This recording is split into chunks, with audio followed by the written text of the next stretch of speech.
Hey, we are live. We done this without going through the intro. Here's the intro.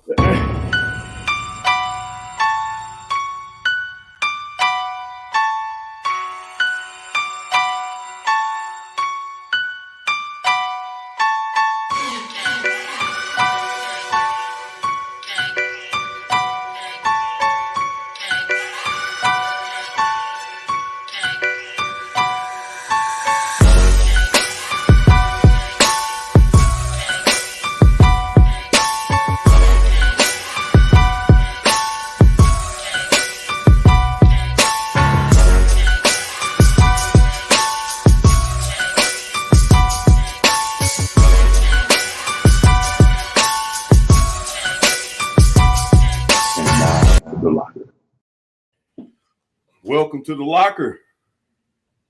Season 3, episode 19.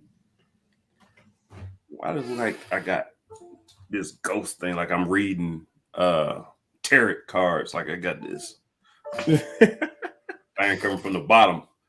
I am your man, A. White, along with giggling Van House, track watching Van House, track coaching Van House. Hey, what's going on, I apologize to everybody. The reason why we're late is because of me. I got all nervous for this half milers. You know, I used to be a half miler when I was young. When I first got in the track, I was a sprinter and a half miler. So I love the half mile. And we were struggling as this country. Bryce Hyper was the guy who I thought had a chance to medal, and that MFer didn't get it done. So I was all worried. Coach made it in there, and I got excited, and that's why we're late. I thought Josh Heupel was at Tennessee. Did I say Josh Heupel? Bryce. I did say. You did? No, you didn't. No, you said something Heupel. I just heard Heupel. Okay. I just heard Heupel. Oh, so thank goodness that we got one in. Jeez, I was worried. Yeah, man. I look hot in this heat over here. Man, there's so much to talk about, man. You know what? Well, no, I'm not gonna do that. I had a conversation earlier today. Chris Rodriguez conversation again. But the information now, I understand what the complications are, and I don't. Oh, yeah, I don't want to divulge all that. Oh, okay, cool. But I don't think we have a problem with him performing this year. Now, you know what? I wouldn't be surprised if he don't play the first game, just for multiple reasons, just for bringing this headache in the offseason. Yeah, so I don't think that, but I'll explain to you off air about that. But I guess we'll start off with. I don't know if I want to go I want to go media day. But also, I got something I need to. Let it go, man. I don't want to be that guy though. Nope. This is your show. Get it off your chest. I can feel it. I can see it on your shoulders. Let's get it off. No, I want you to talk me off. I want you to talk me off the ledge. I want you to bring me back. I want you to bring me back to Big Blue Nation. Okay. All right. Yeah, let's do this.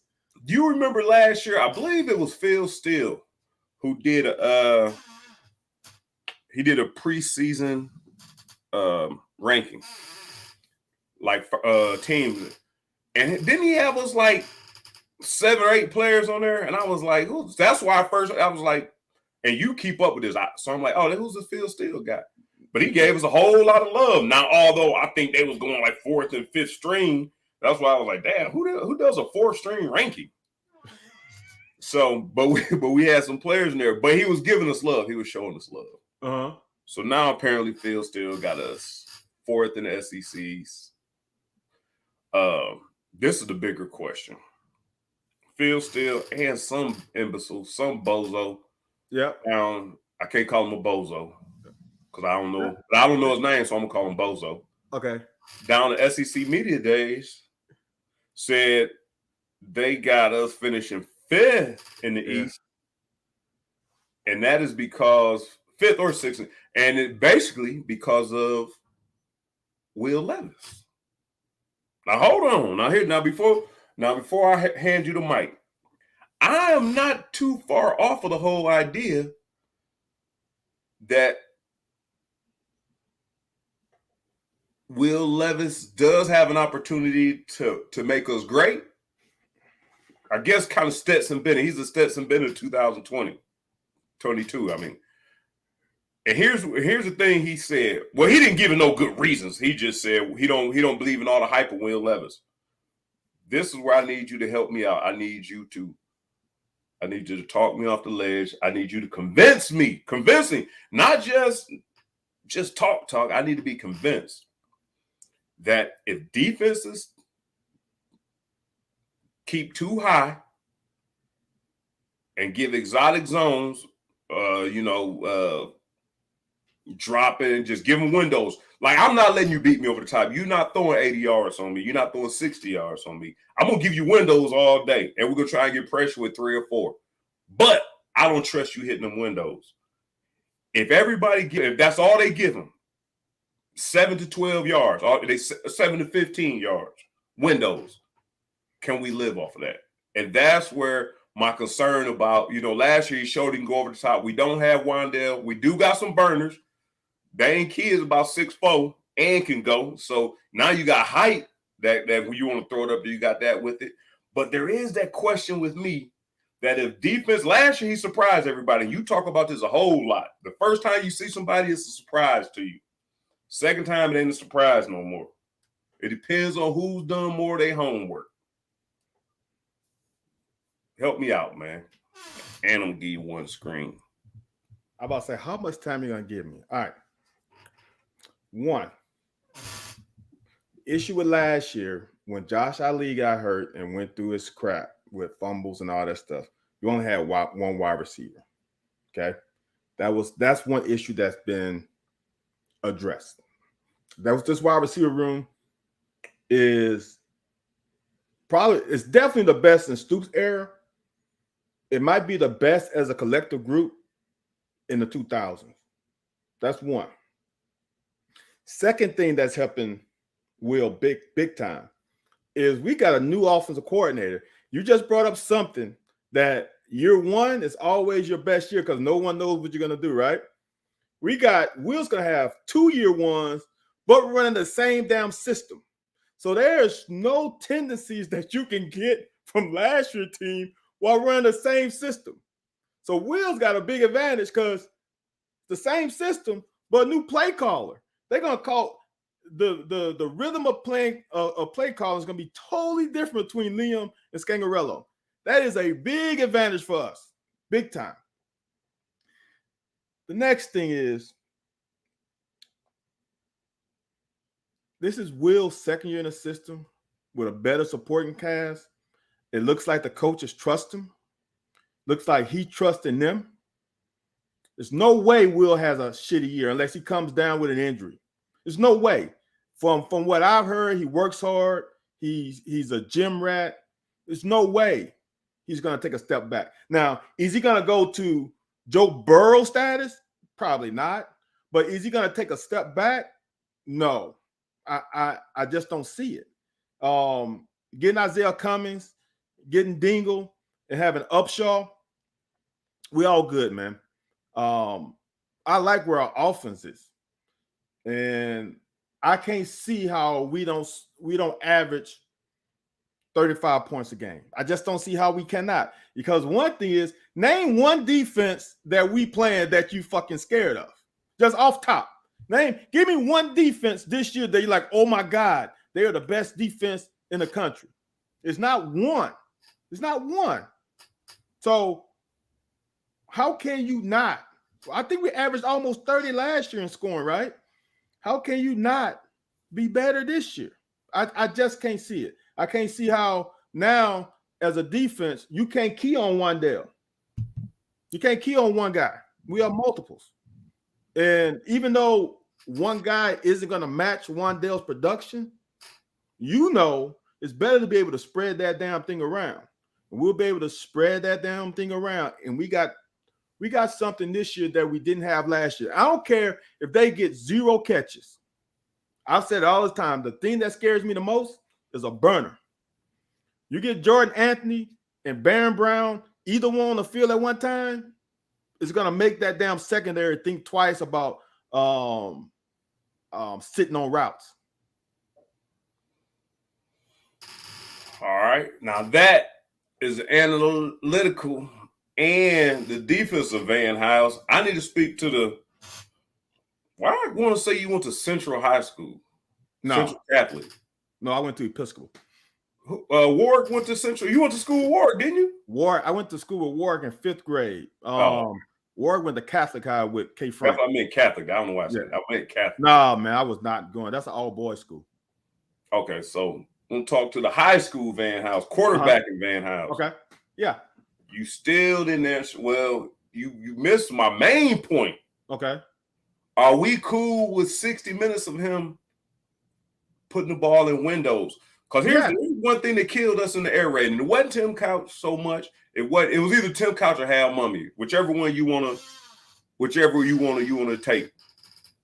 Hal Mummy's not going to dink and dump all day because he's tired of going 7, 4, 7, 12, 7. Facts. No, man, come on. Now, if that's the way the game got to go, that's the way the game got to go. Facts. And maybe Tim like me, look, I'm tired of dumping the ball off, man. These hurt my average. I need 15-yard average, 16-yard average. Is Will going to be comfortable? Are we going – is it 400 on? Yeah, the 400 hurdles.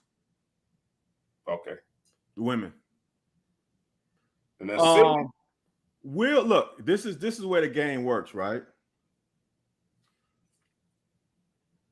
When you have multiple receivers, first of all, windows get big.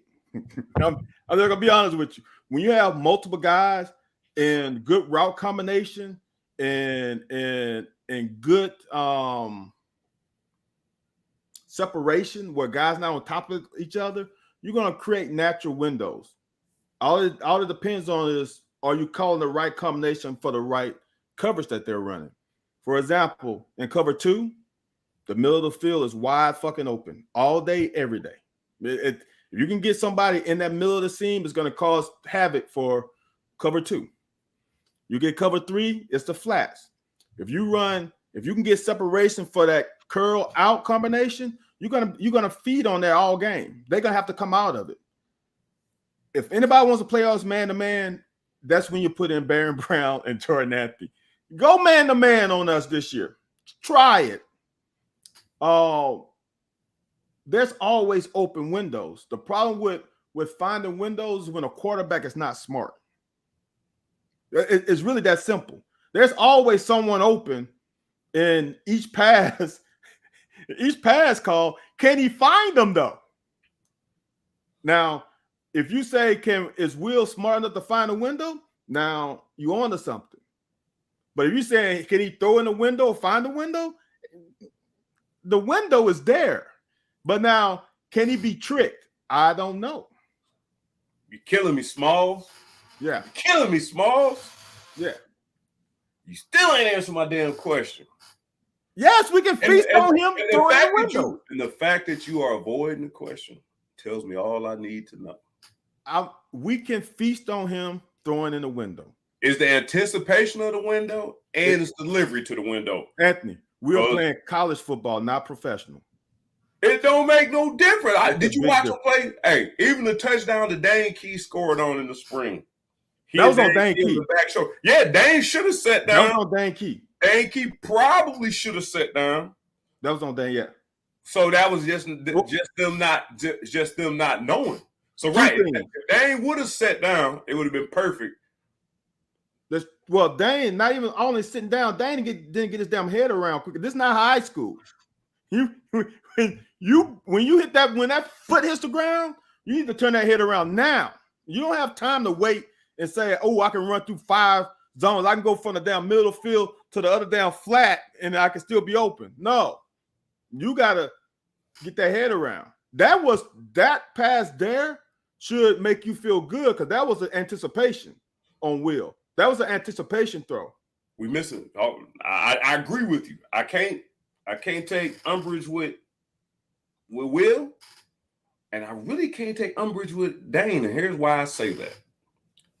Whenever I take off on a route, before I plant my foot, 3 steps before I even break, I know where everybody's at.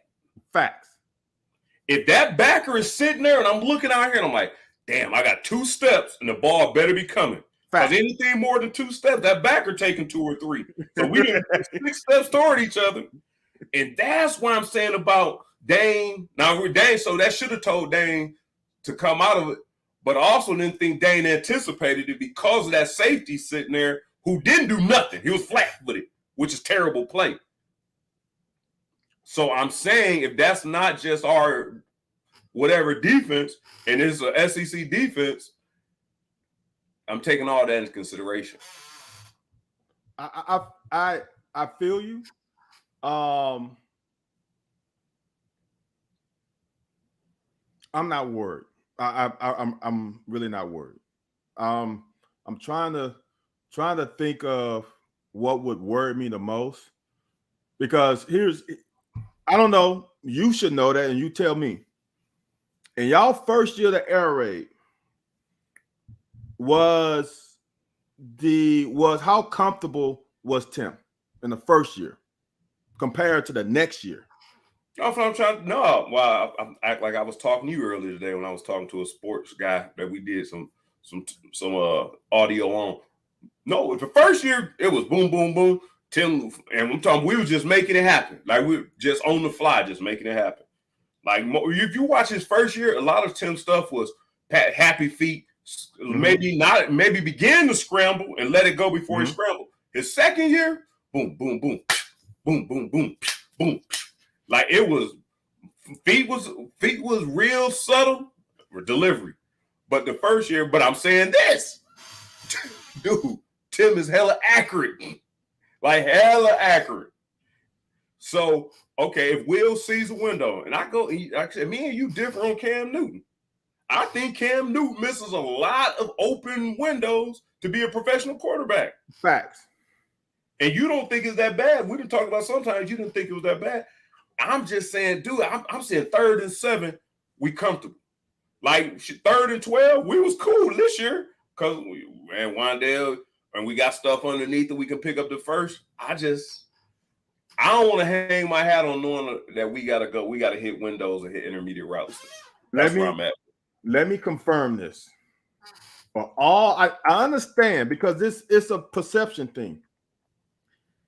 If I tell you Will Levis completed over 60% of his passes, would that make you come off your ledge? Because he threw a lot of plus 10-yard throws. We had this discussion during the season. Guess what Will Levis' completion percentage was? 69, 67, 66. I thought it was fairly high. That's why I didn't really make that argument. But dude, that's pretty damn for perception wise. There was some that he left out there. And yards per catch. And damn, he was 8 yards per catch. That was 8 yards per pass. All right. Dude, that's pretty damn good for a first year guy who hasn't started since high school. Yeah. Look, if he stay, let's think about this. There's 2 things I hope that he does this year. When Will started running last year, he started throwing that thing a little better. When he got about week 7, 6, when they allowed him to run the ball more and not just stay in a freaking pocket, he started ripping that thing a little bit. I think this year being his senior year, I think he's going to run a little bit more early. I think he's a quarterback who needs a little contact to get him going. Not much. SEC media, they talking about sliding. He ain't gonna slide. Did you hear it? Did you hear it on SEC media today? He said he got to learn how to slide more. I'm telling you, I got some concerns. Man. And you make some hella 5 points. There's nowhere in the world that should get any worse. If last year, like you said, if last year was untouched raw, there's no way it should get any worse. There's no way it should get any worse. He should be over 70%.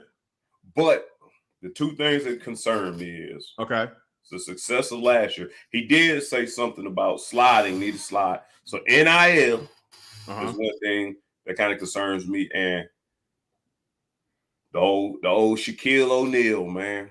What's that? I did this last year with just a summer, man. Go and put these weights up, play a little golf.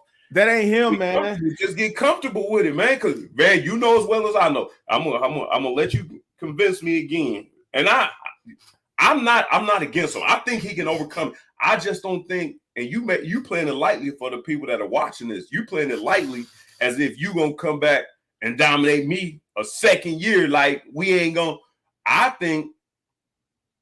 don't think people have no idea how tough it is going to be the second time around. I'm going to say this really quick. When I played against Alabama your senior year, I had, 3 carries for negative 16 yards. 2 fumbles. I damn near tore their ass up 100 rushing and receiving the next year. Yeah. I don't know if they thought it was that, this the dude we softened his ass last year, or if it was me coming back saying, man, y'all better get all this. Come on, Andy. Stop, dude. Stop. I'm telling you, I don't think they taking it easy on Will this year. I don't think they took it easy on last year. Stop. You had a coach named, I don't want to put his name out. We all know who the coach was who had Tim Couch run the sprint option that year, and y'all came the next year with an offense that fit that. Dude, that offense, don't get me started. You know what's so fucking frustrating about this, man? Now we're gonna time out and we're gonna go back to when we had Walkmans and floppy disk, right? I'm going back to those days.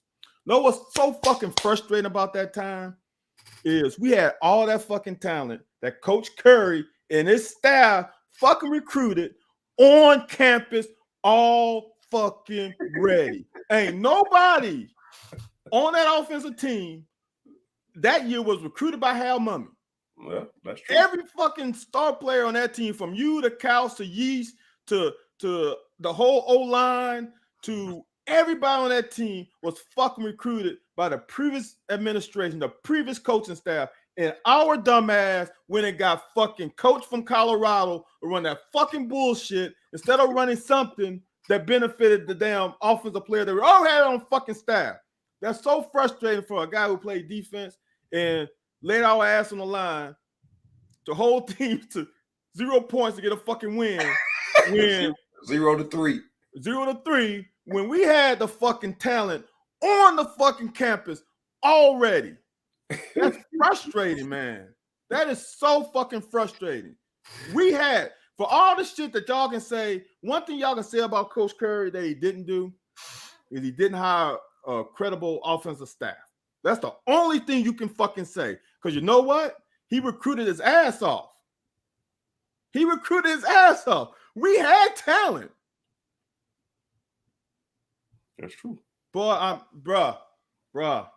So let's come back to modern day. All right.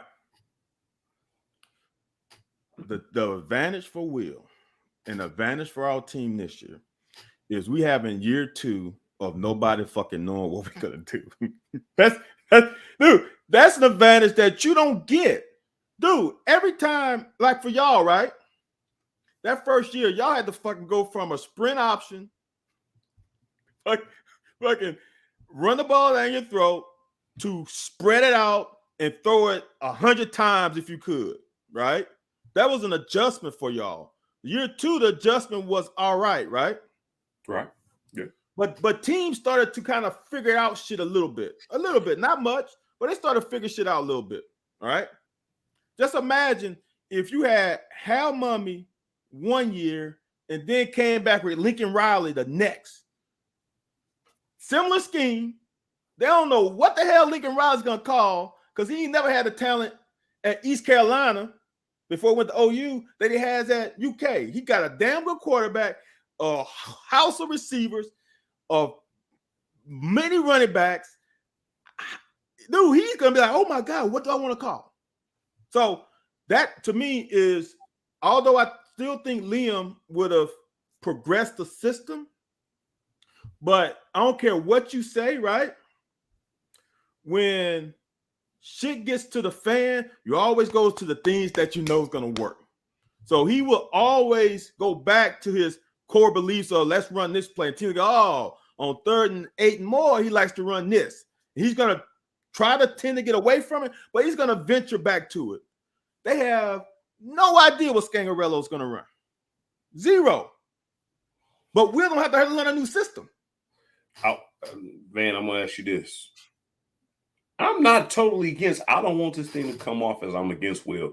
I'm just a little bit more. So when the people are saying this, because Phil Steele was one of the guys who gave us a lot of props. Like, he was pretty damn accurate last year. One thing, man, you talk about the progression of the air raid with Tim Couch at the quarterback of the second year. You know, Georgia was a decent game, but they beat us because they had a scheme. Tennessee tore our asses off. It was several teams the second time around that had good defenses. Hold on, yeah, hold. And I understand. I understand. Defense was fucking stacked, dude. I understand. Shit. But that's what I'm saying. Name one defense. Oh, you're right. Yeah, you're right. Okay, that's your point. Point Van. Name one defense on the schedule this year that's even close. Dude, name one. Even Georgia defense can't hold that Tennessee defense jock at all. Not this year. Right. Yeah, that's Point Van. I give you point that. That is true. We won't see defenses like that. All right. Well, they clamoring for it over in the chat room. Oh, what's that? They clamoring for it. But I really don't have a take for it. It really pisses me off. But I don't know what kind of gripe super fan Ann got with me, but everybody always want to know about the damn tight end. Unless his name is James Whalen and Dusty Bonner just going to force it to you 12 times a game. Why is everybody concerned about our tight end as far as maybe they want to know what they're going to do from play to play, which we don't even know that because that's dictated by the flow of the game. But why does everybody always want to know? Like the tight end, we did a damn good job last year without using the tight end a whole lot. And they were 50-50 on the times we did use them that they didn't capitalize. But they did capitalize a lot of times, but I think it's 50-50. It makes no damn sense. Now, if you had Gronk on the team, that was here's the thing. We have Isaiah Cummings. I like Dingle.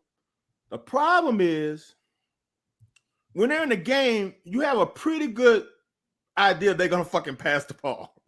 You have a pretty good idea, right? So as a defensive coordinator, I'm going to call my calls accordingly.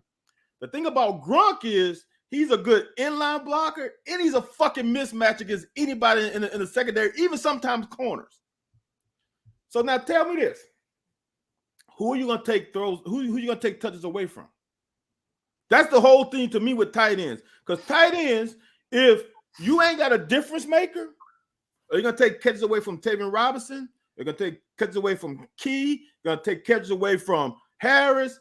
You got catches away from Baron Brown, Jordan. You got all these receivers who can make plays after the catch.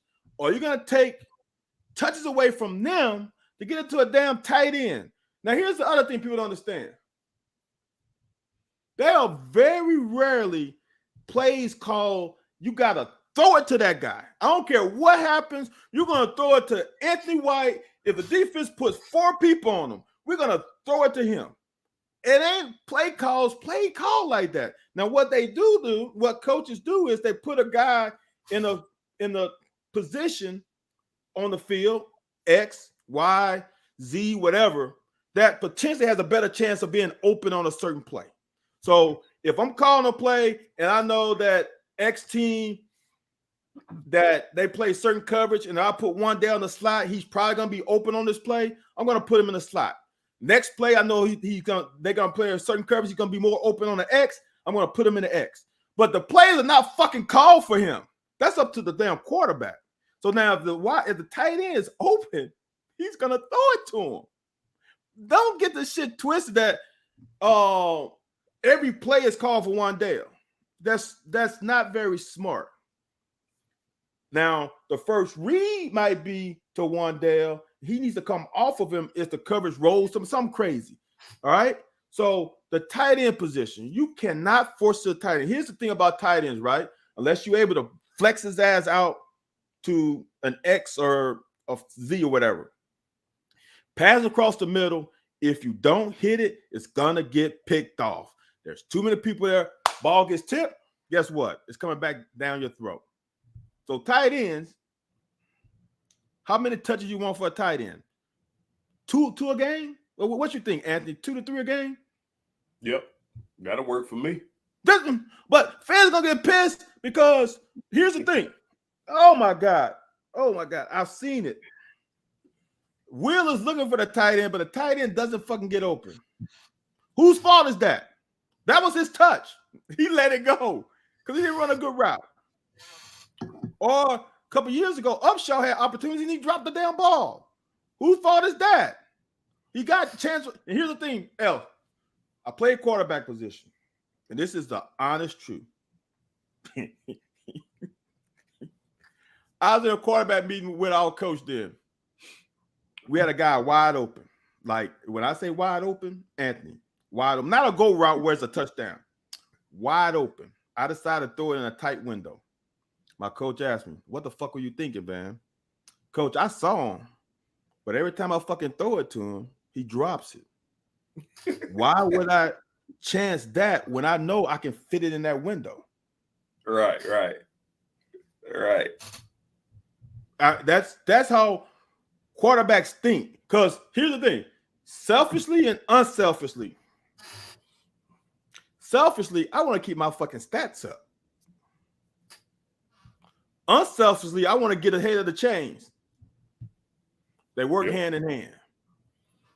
I throw it to him. Now we 2nd and 10. I throw to him and we catch it. We 2nd and 3. If he gets knocked down, we 2nd and 10 still.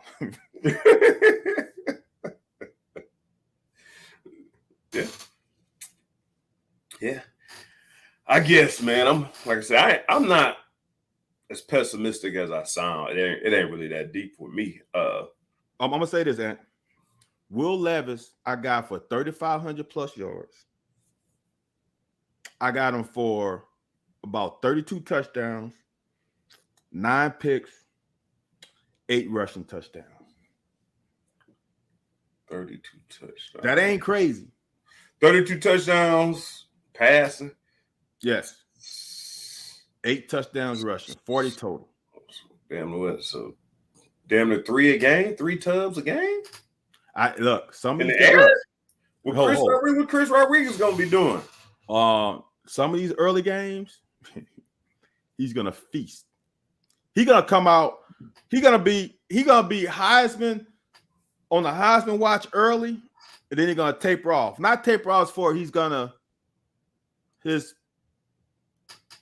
production is gonna go down because we're gonna get into C-Rod getting that damn ball, a lot of 5-minute late drills, all that stuff, 5-minute drives. I just see us relying on him early. Okay. Possibly. I still think. Uh-huh. Man, I don't know why the hell I seem so negative today. I think he misses the first game. Who? C-Rod. Oh no, they have to do something because there's too much shit out. If they don't, I say you miss it to quiet everything, just to quiet everything. Yeah, I think so too. And then I still think you could come up with how many he need for the record? 16, 15? Or is it less than that? That's a good question. I don't know. I just realized I thought he balled out last year, which he did, but he only had 1,300. I thought he had maybe 16, 17. He only had 1,300. Dude, that's the advantage of longevity. That's the way people started. I thought he put up some Mo Williams numbers, some R2 Spinner numbers. No. Anthony, check this out, dude. we play 5 games. I'm gonna really say 6. Miami, Ohio, at Florida, Youngstown State, Northern Illinois, Mississippi, South Carolina. I think he averaged out of those 6 games over 300 yards a game. Oh Lord, dude! Ole Miss defense was garbage last year. And they lost people. They ain't got nothing on that defense. South Carolina, we got something for them. Maybe play them at home. Northern Illinois, Youngstown State, Miami, Ohio, just the athletic factor is going to factor in that. Florida, after the crap they had last year and they lost shit. Them first 6 games, dude, I see him going off. So he gonna go down in the swamp and go off. And the way the summer we've been having, he gonna go out in the swamp. Has anybody ever went off in the swamp? In fact, from Lexington, UK? Then Couch had a good game. Yeezy had a good game. All right. Well, that means Couch had to pass it to him. Shit. Because then Nah, shit, man. Yeezy took like a 98-yard kick. Right. He took a 90-some yard, but man, Yeezy just beat his receiver. Don't get Couch that credit, man. And that's my boy too. Man. No. All I'm saying is, you say what you gotta say, right? But when those stats come out, it doesn't say 200 yards or I was talking about a running game. I was talking about a running game because Terry Wilson took a chunk out of him too. I was talking about a running game. I don't never really know a running, and I'm not saying it can't happen. 300 yards is a lot, big fella. That's a lot of yards, big fella. All right. Did we pound it up early in those games? No. No. So you think we stay balanced? No. On third and 4, what we doing on 3rd and 4 in the first 3 games? On 3rd and 4, we passing it. Interesting. You put in your best dude, Anthony. Now they could be feeding me bullshit with spring, but they wanted to see what Will could do. If you ask me, the strength of this team is still in Will and those receivers. Huh?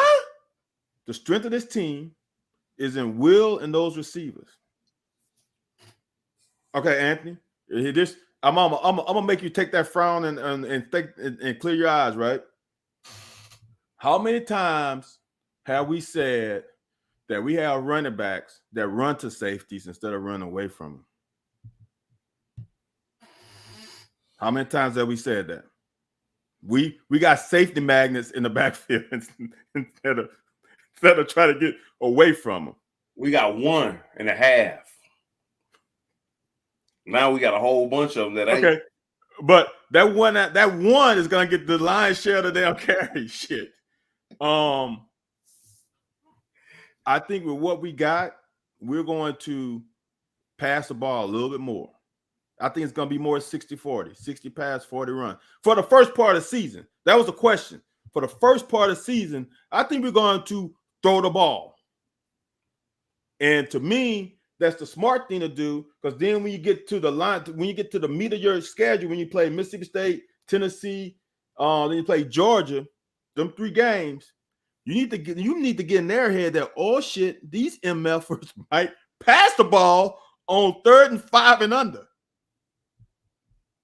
With the threat of passing it, it makes the running lanes for magnet running back to get to the magnet, but at least he's 7 yards down the field.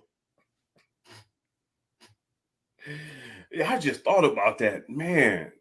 Dude, this schedule sets up like 11-win season. That's what I'm saying. So we got State at home. We got Georgia at home. Florida, no, I don't think Florida really matters. Well, our tough games are only gonna be Tennessee, just because of the Tennessee aspect. But we got Georgia at home. And it was Mississippi State at home, because playing in Mississippi State is tough. Just playing down there is tough. So them the 2 that were kind of Tennessee. I think if we go, I think we'll be more focused on the road. Listen, check this out. This is where I look at it, right? You play Miami, Ohio, opening game, always a little shaky, right? Right. Then you play Florida when they're struggling, right? Let's say you get beat up at Florida, right? You got a bye week, Youngstown State. Be honest, that should be a bye week. So that's one bye, right? Right. Then you play Northern Illinois, which I think is a little bit tough, but still a half a bye week. Then you go to Ole Miss. That's a tough game. Then you play South Carolina at home. That's a tough game, right? But that's going to be a game where we should be up because all this fucking talk about Spencer Rattler coming in that week. Oh, He's going to get that defense focused. Them antennas are going to be up high. Then you play Mississippi State. That's a grudge game. Then you get a bye week. So then you get another bye week before you got to go to Tennessee. Right? Then you got Missouri, another half a bye. Then you got Vandy, bye week. Then you finish with Georgia. If that schedule don't line up well for you, I don't know what you're smoking. Dude, that is the best schedule. The only thing that they could have done that could have been a little better is have Youngstown State before that Tennessee game because we usually come out that bye week a little rusty. Right. That's the only thing that could have set that schedule up a little better. But dude, to have Florida to me in a down year, have them game 2, then have 2 non-conference schedule, 2 non-conference games right behind them, sets you up for SEC play big time.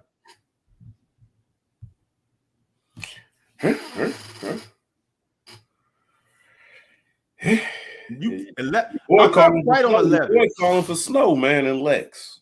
I don't want it to snow. I don't want it to snow because shit happens in snow. I just want it cold.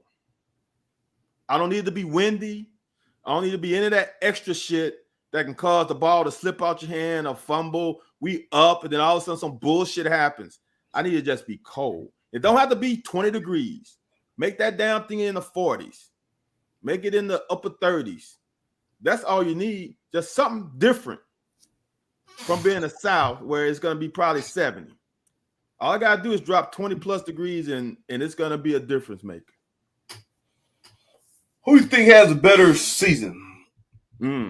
Will or Stetson? Stetson played pretty decent the second half of that championship game. You think he did? The reason I say that because Will has experienced a lot of success. How is he going to bounce back from it? Stetson been up and down. Now you got that bravado, championship bravado. Man, you done knocked off Alabama. Is he gonna come back with a little more juice? Because now he done been battle tested. Let me ask you this, and then we're gonna move on to the other subject we gotta get out. Is Will battle tested? I'm saying, has there something happened in his first season? Because I'm telling you what happened to me, Vane. 2 fumbles, negative yardage. Has made I'm dead ass serious. Dude, you know I only had 4 fumbles in my career, and that was 2 of them. Damn. Ever since then, I am not fumbling this damn. I had 2 against no. I had 1. I must have had 3. I had 2 against Connecticut and 1 against Florida. So I had 3 more in my next 3 years. That's still not bad. But my thing is, it's always something like, I'm sure, I don't know, for whatever reason you don't like Fab Chief. I don't know if you got burnt at some point or you just don't. But there's something, that's what I'm saying, is he battled. Is there something that happened to him that let me know, look, because Tim Couch, that was the point I was going to make earlier. Tim Couch, I always want to fit it through a damn window. When you were talking about Tim Couch coming back, you know Tim Couch had, I know for a fact, 5 interception games. Damn. Damn. 4? He had one against Indiana. He had against Florida. He had 4 or 5 interception games, dude. And I think teams started figuring him out. And he was just like, man, he testing all them windows. Dude, I can't imagine me keeping my confidence up after I threw 3. And we did lost to Indiana his junior year, the year before he left, because him throwing 5 interceptions. Damn. Okay, yes, he's battle tested. He is battle tested. Dude, that Mississippi State game, that game alone, for him to come out that one, yeah, legit. Yeah, I think he's battle tested. I just like there's so much. There are things that I don't like about Will, but they are all mechanics. They're all mechanics, and sometimes you just, for example, we talk about Cam Newton, right? Cam Newton mechanics are god awful. Right. That front shoulder always lifts up. It's like an idiot. Oh, dude, it is Charles Barkley old golf swing of quarterback. It is god awful. But the other stuff that he does, you can't coach. So for me, I feel so good about this year because I know that Will wants to be successful and he's gonna put in the work. And when you start getting, there's some guys that it works to the detriment of them when they say, oh, well, he can be a top 10 pick. They like, oh shit, I can be a top 10 pick. Oh, I ain't gotta do shit. I ain't gotta listen to coach. Right. I ain't gotta listen to coach. I can just fucking sit down and do that. I'm already counting my money. Mom, what house you want? Where you want it? You want 2,500 square feet because it's just you? Or do you want 4,000 square feet so we get some family members in that bit? Right. So for him, I don't think it's like that. I think he wants to prove people still, like you said, Mike Branton still down on him. Paul Feinbaum said, I agree with you. Like there are people still not feeding into that Will Levis is that dude. I honestly think because Mike actually put us high after spring football, then after spring football, what happened after spring football that drop us 6 spots or 4 spots, whatever it is? I honestly think, this is just my conspiracy theory, I think either Stoops or Vince went to some of these MFs and say, dude, y'all got to calm down with all this positive with us. Come with something else. Just make it clickbait. Come with something else. Yep. The BBN is up here right now. Yep. Let's say some shit to poke the bear. Not only are you gonna get a lot of clickbait, now take the pressure. Now we get to where Kentucky is the underdog and people don't feel like we're good and we can ride that for half the year. Because there's no way, dude, one guy have us ranked third in the second in the SEC East and third or fourth in the conference. Now all of a sudden we on the back half of it, the same fucking guy. After spring football, it doesn't make any sense. Then Pro Football Focus, when I was playing the golf scramble on Monday, dude that was following the feed, they said Pro Football Focus has ranked in the top 15 preseason. PFF loves us, man. Top 15? I think it was 11. Dude, Anthony, usually, and this is the thing that bothers me about some of these guys saying shit, because it's not consistent. Because I asked one of them, I said, dude, help me understand how preseason y'all rank some teams so high that you know can't be good. His return was, we usually rank it by the returning production on offense. They usually rank it. If you look at Louisville last year, they had Malik coming back. They had a receiver. They rank teams based on preseason because you really don't know. It makes sense. Can they put up points, right? So we're going to rank them based on the returning production offense. Dude, we got a returning quarterback, which is always ranked for over 60% of your offense, because even if you got a receiver catching the ball, he got to throw it to him. Right. So he gets people. You got your starting running back, you got your backup running back, you got your tight ends. So how the hell can you not rank us still high when we got our starting SEC, all SEC running back, our starting quarterback coming back on offense? It makes no sense. And don't tell me, oh, it's offensive line. From what I was told, offensive line is not even a fucking factor in it. So let's be consistent. Let's be consistent with it. That's all I ask. I got you. I want to keep the underdog. I want to keep the underdog role. I want these dudes to have to prove a little, prove a little something, shake a little something. But here's we'll get out of here on this topic. I don't know if you heard this or not. Well, it ain't really no like heard type thing. So this NIL stuff is getting out of hand, like it becoming a bidding war, which everybody assumed. But apparently, Supreme Court decided, don't come to us unless you got a legal issue. Don't come to us with no gripes. Don't come to us trying to overturn nothing. Don't come to us questioning nothing. Y'all handle that shit at y'all level. Y'all handle that shit at floor level. Don't bring that shit up here. So dude says this, and this is the first time this whole NIL stuff ever made me pause. He said they need a salary cap. I said, oh shit. I said, oh my words. Which because I paused for a minute, like, damn, maybe they do need to govern this shit. But dude, the only reason that NFL and pro sports have, you know why they have salary caps? Because it's discussed it's all over collective bargaining agreement. So there's all collectively bargained. So it's kind of like, who's gonna be a representative? Oh man, this thing. So I just wanted to know, man, is this NIL? You still cool to NIL? Is this getting out of hand? As you think it's going exactly where we thought it was gonna go? Or you think we done bit off more than we could chew? Oh shit. Here's the thing. You said something a long time ago when NIL came out with the atmosphere of the locker room. If they go to a salary cap, the atmosphere of the locker room is gonna suck. Because you're gonna get capped out, right? You're gonna get capped out. The quarterback is gonna get most of the money.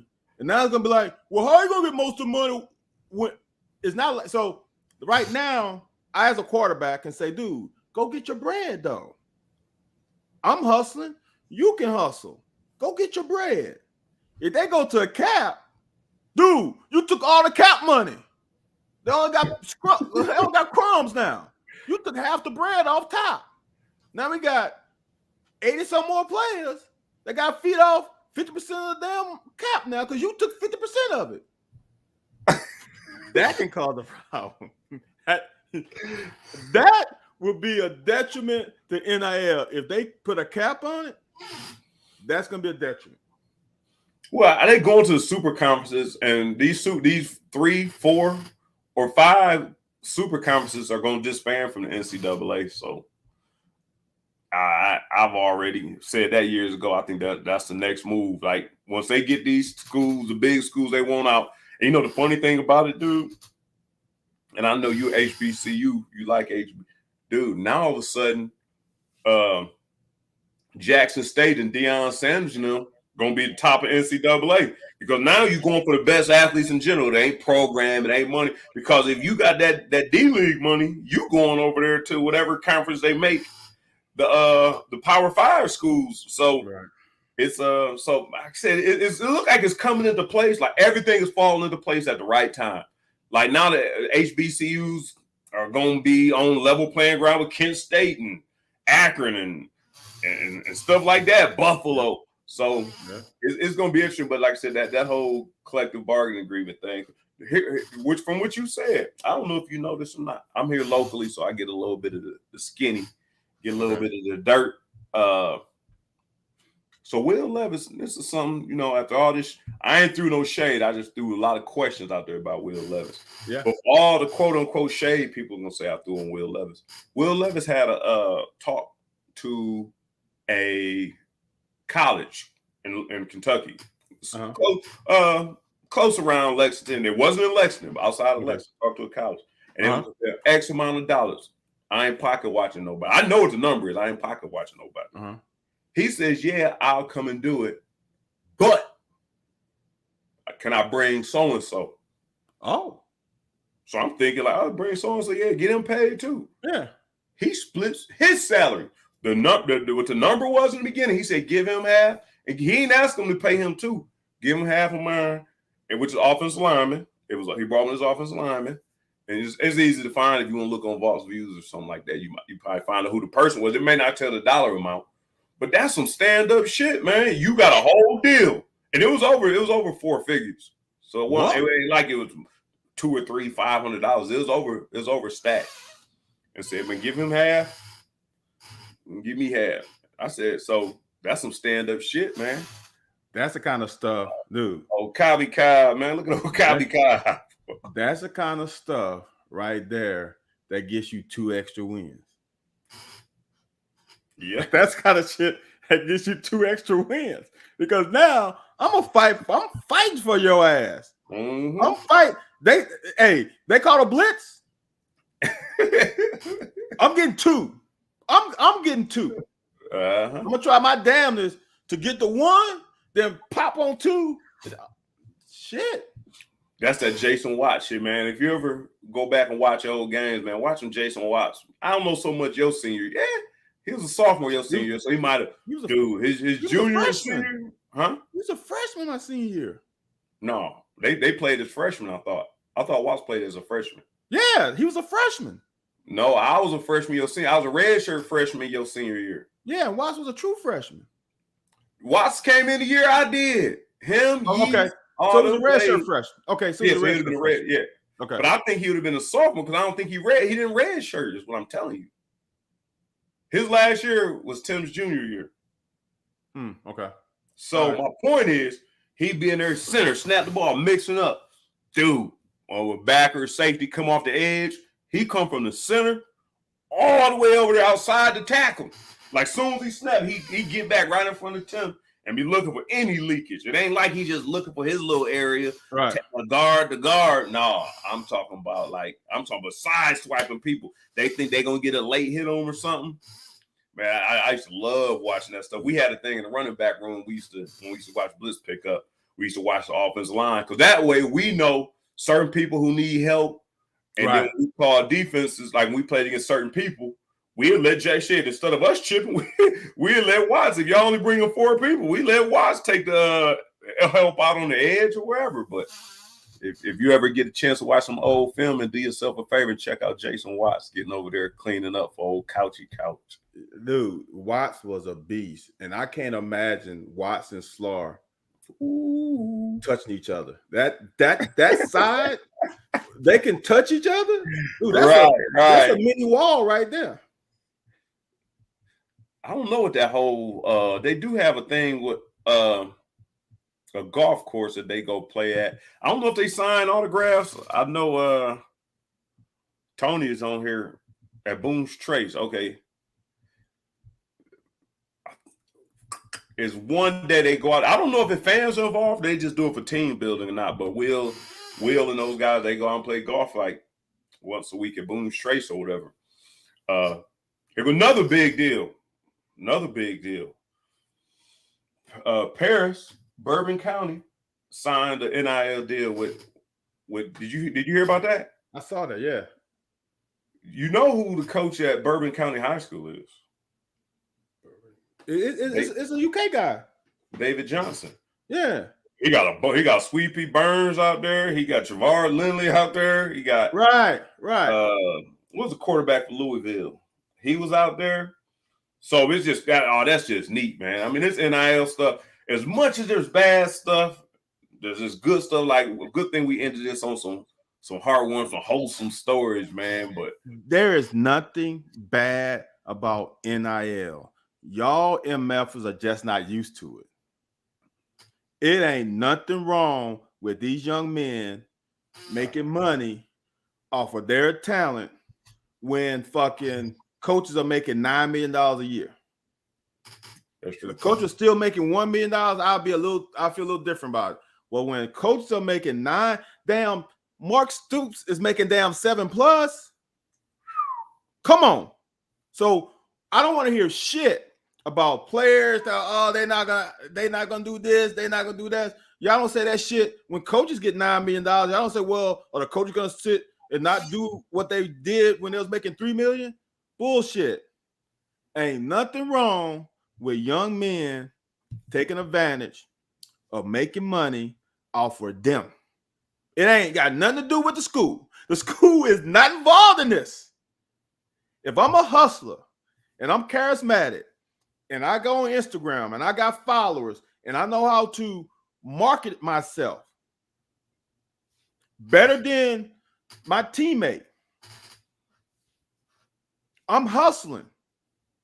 I'm not only hustling on the field to make a good ROI for the investor that's going to invest in me. I'm also, you know this, I know this. It's hard to edit videos. It's hard to be creative. It's hard to do all that shit. Will Levis doing the bullshit mayo in the coffee. All that shit, right? He thought of that. It can be as corny as you want it. But you know what? It went viral. He did that. So he should reap the benefits. I ain't got no problem. None. Zero. I don't care if I'm a high schooler. If I'm that good, I work my ass off to get that good. Yes, I should reap the benefits. Period. Y'all just not used to it. Here's the last question I'm gonna ask you about that. Something when I was watching it, because that's what most of media day was about. Most of media day was about NIL and if it's messing up and where the hitches are gonna come if it goes south. I'm with you. As long as it's handled correctly, I think they should have the opportunity. I just don't know if we are smart enough or we're gonna take advantage of all the opportunities, not worry about the consequences until it's too late. But I say this. That it was brought up on SEC Media Day that they think some of the coaches are concerned, and Stoops was one of them, concerned about at some point, because they was talking about coaching at Miami when he was at Miami with Ed Reed and all them. Them guys played because they was hungry. They need to provide for their family, and they had a purpose. Is this money at some point going to make these guys lose their purpose?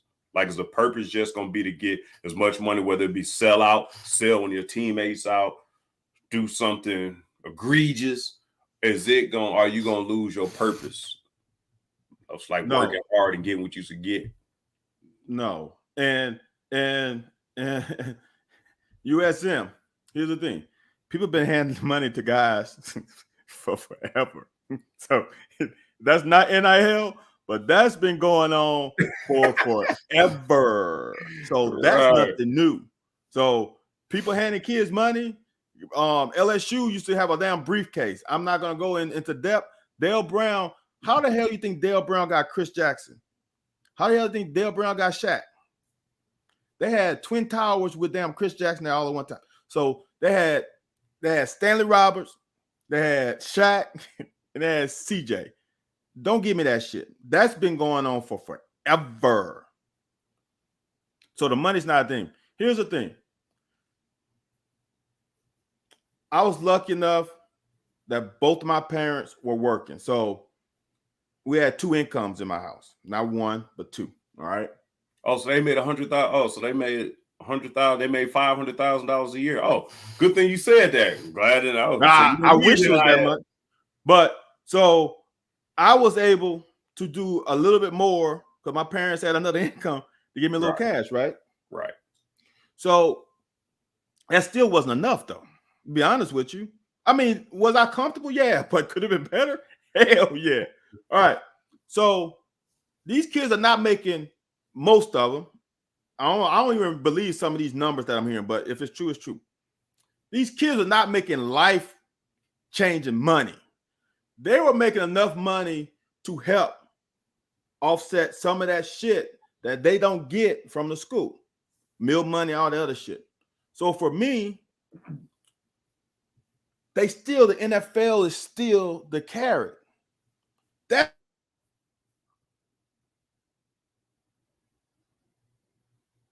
Uh-oh. I think Van has went out, which means I have no one to talk to. So, unless he comes back here in a second, we're going to have to. I was going to ask Van. I was bringing up Scott Watts' question. I was going to tell Van that a second ago, that the locker, if this was name, image, and likeness, and we invented the locker back in the 90s, we could be sitting here making bread. We could be like dope. But this ain't the 90s anymore. And name, image, and likeness are what's that thing called? Window of opportunity has expired. But I kind of understand what Van is saying. I do think there's a lot more money. I don't know, because a struggling kid, we both played with him, a struggling kid, and we have some players on our team whose family came and lived with them, like stay within the dorms or wherever they had, because their home life was so bad. So if you get $100,000, which, that ain't a whole lot of money, but you have nothing to pay for. You don't have rent. You don't have to pay for food.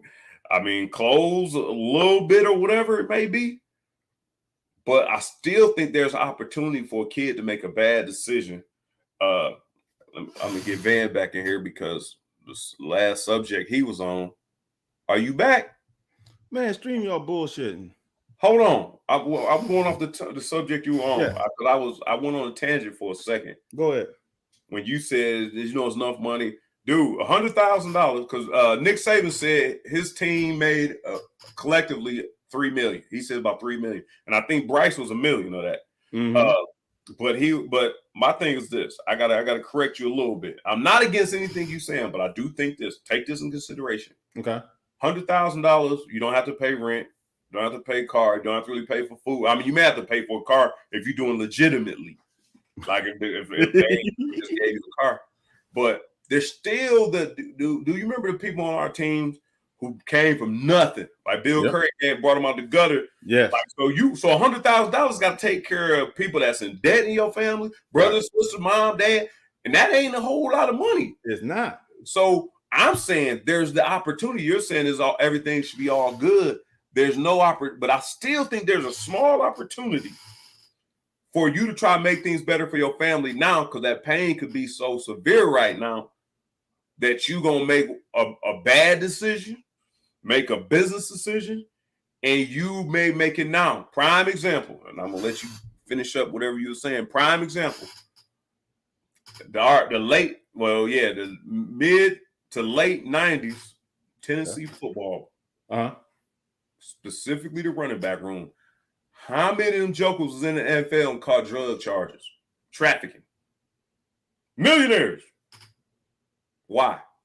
Or do you not know how many? I'm talking about between Travis Henry. Yeah, I think of two. Huh?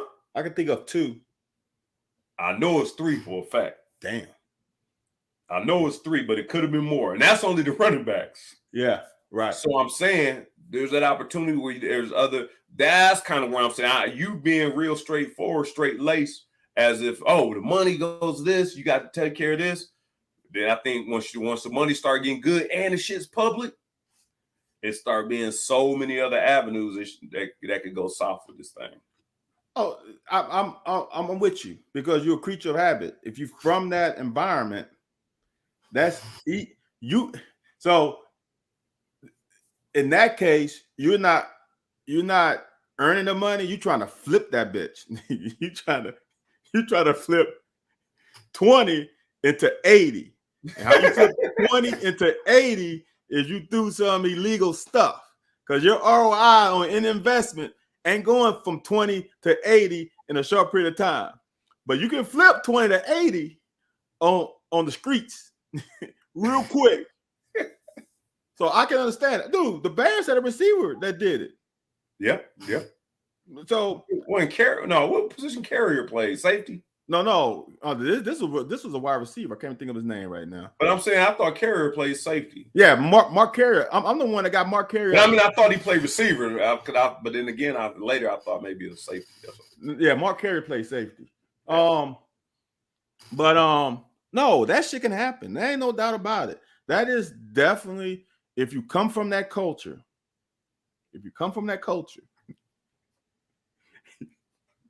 And your boy, I'm gonna give you a quick one.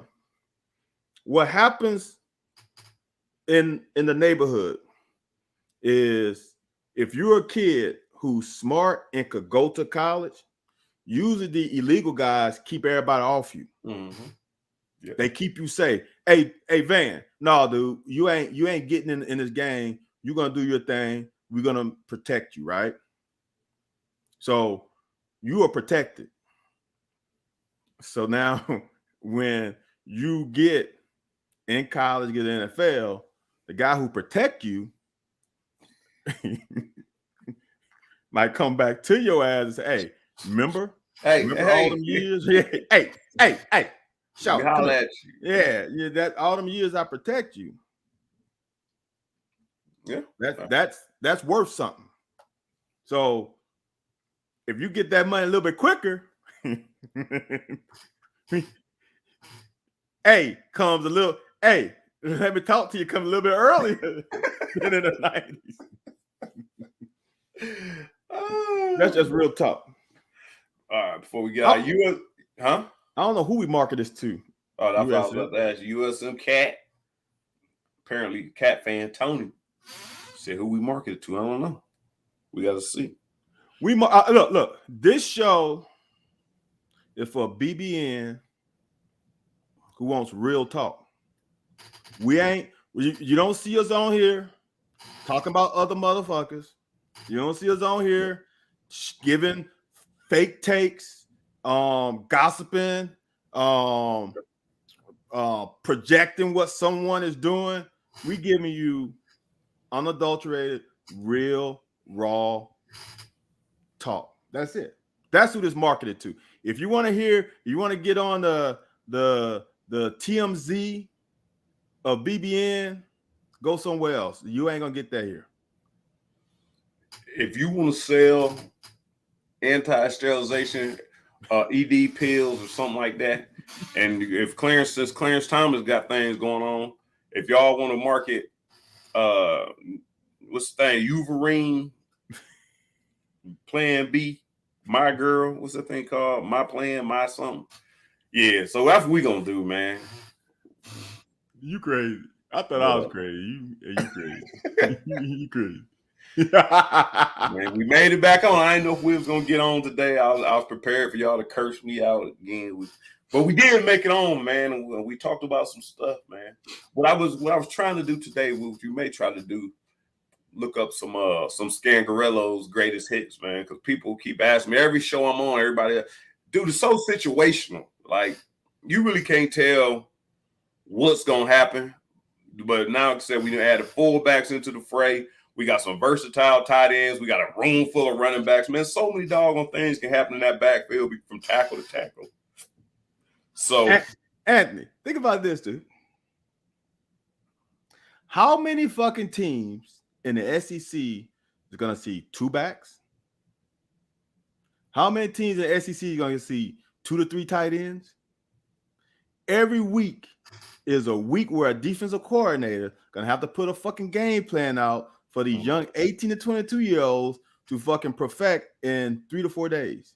Because they ain't going to never see what we're going to bring to the table all season. It's got, you can game plan Mississippi State, Tennessee, pretty much the same. Ole Miss is similar. Even Alabama is close to Ole Miss, right? South Carolina is going to get close to Alabama, Ole Miss, right? Georgia's close to us, but Georgia still only play one back. So Georgia's probably more similar to Arkansas. So now all these fucking teams, you can pretty much game plan and say, okay, we're going to run something similar. They remember week 3 when we play Arkansas? We're going to have a similar game plan to that, except the quarterback's going to be a little more mobile, right? When they come to us, ain't going to be nothing they can call on. You're right, man. Start off in the backfield. Got Mike, got Donut back there, C-Rod.